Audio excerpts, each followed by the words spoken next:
Looking at the successes and failures of current results-based schemes, it's possible to identify key factors of successful design. At the start, before designing anything, the first question should be, what are the biodiversity objectives and how are they affected by farming? The second question should be, is it possible to devise reliable indicators to which the results and associated payments can be linked? If the answer to both these questions is yes, then a results-based approach is worth exploring with farmers and biodiversity experts. So initially our approach was an action-based approach, so we asked the farmer what work needed to take place in his or her farm, and we got some really good practical suggestions like installing gates like this beautiful burn gate or repairing the wall, and that allowed the farmer to target management a lot better. But we found that it was a little bit limited in the sense that we weren't offering the farmer an incentive to change his or her day-to-day management of the land, the grazing and the feeding and so on and so forth. So we gradually introduced then a kind of a hybrid approach where we paid for results. So we said to the farmer, here's what we want, this is the optimal output we want environmentally, biodiverse grasslands, well-managed water supplies and so on. So you are free to manage your land in such a way, we can give you some advice, but you're free to manage your land in such a way as will achieve those environmental outputs. If you fail to achieve them and you don't even try, you're going to score very low and get very little. If you work very hard towards the environmental output and achieve a high standard, we'll pay you accordingly. And we found that this results-based approach worked very, very well because it gave the farmers a target for improving their environmental performance, their grazing system, their feeding system, which they otherwise didn't have. It also allowed them to think more carefully about what actions they should undertake on their farm, because they figured then by improving my water supply, I can increase my score, my environmental performance. So the two measures, the output or the results-based measure, complemented very well the action-based approach. We find that it's the perfect solution. It's very simple. It gives the farmer the flexibility to decide what needs to be done and whether or not he or she is going to do it in that particular year, and rewards them accordingly. Für den Erfolg der ergebnisorientierten Programme brauche ich die richtigen Indikatoren. Dabei müssen zum einen alle Naturräume eines Landes gut berücksichtigt werden und zum anderen muss es so praktisch und einfach wie möglich gestaltet werden. Dabei können dann Erfahrungshintergrund aus den entsprechenden Regionen gut helfen. Bei der Erstellung der Kennartenbroschüre war es für uns die Herausforderung, spezielle Indikatoren für die unterschiedlichen Naturräume in Rheinland-Pfalz von den Tieflagen bis zu den Mittelgebirgen zu finden. Gleichzeitig sollten es leicht zu bestimmende Arten sein. Tidigare bestämdes stöden uppifrån, men det skapade då konflikter mellan renägare och övriga. Nu är vi på väg in i ett system där renägarna då blir mer delaktiga. Det svåraste av allt det har varit att försöka förstå varandra. Det viktigaste nu det är att fokusera på att lära av varandra och kunna kommunicera på ett bra sätt så att man kommer framåt. Sometimes results-based schemes can be stand-alone, but often they are introduced as an additional, more ambitious layer of an existing management-based scheme. Sur le territoire du parc naturel régional des Vosges du Nord, on a mis en place la mesure prairie fleurie dans l'objectif de maintenir la richesse floristique des prairies permanentes.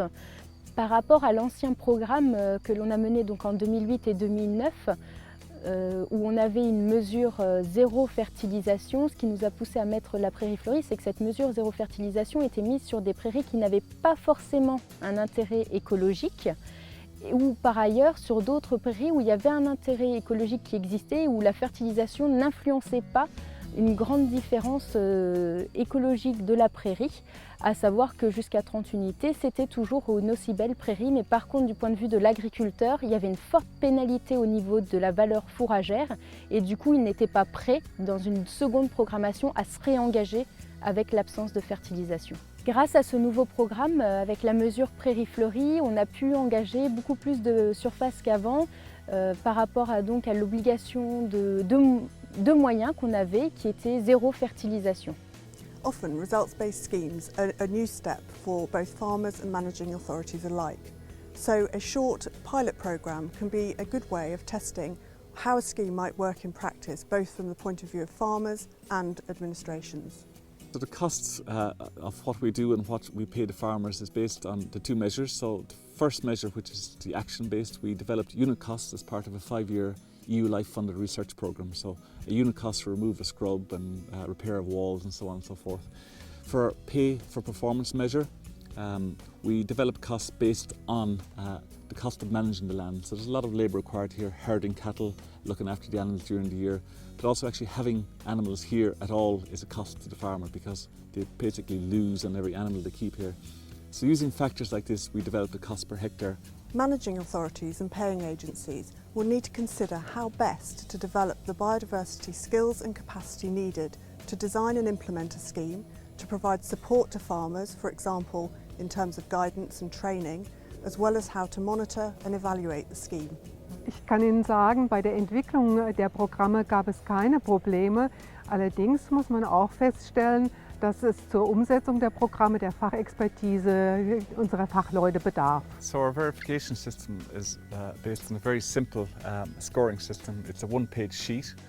It shows a few indicators like the grazing level, the litter level, the feed site condition, the water source condition, the bare soil and erosion level, the level of encroaching scrub and various weed species.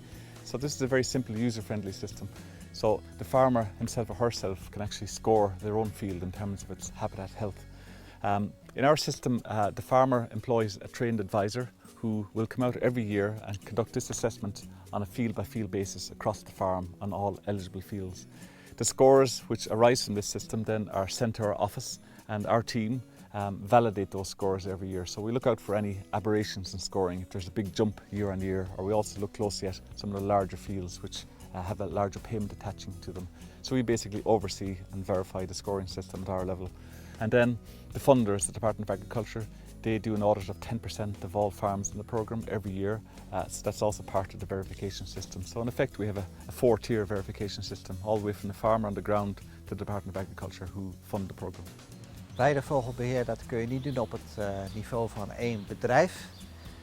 Daar wordt het weidevogelbeheer in Nederland gepland in een hele polder, in een hele regio. Er wordt voor elke polder, voor elke regio wordt een plan gemaakt. En er wordt aan de boeren gevraagd of ze daaraan mee willen doen volgens het plan. En om dat goed te doen moet je dus ook goed weten hoe het met de vogels gaat. Je moet niet alleen weten wat de boeren van plan zijn en met hun bedrijfsvoering. Maar je wil heel goed volgen hoe de vogels reageren op die bedrijfsvoering om daar aanpassingen in te doen. En om dat elk jaar weer op de goede manier te doen is het heel belangrijk dat je die monitoring doet. En die monitoring hangt weer nauw samen met die resultaatbeloning waar die monitoring ook weer voor gebruikt wordt. Dus zo, op die manier snijdt het mes aan twee kanten.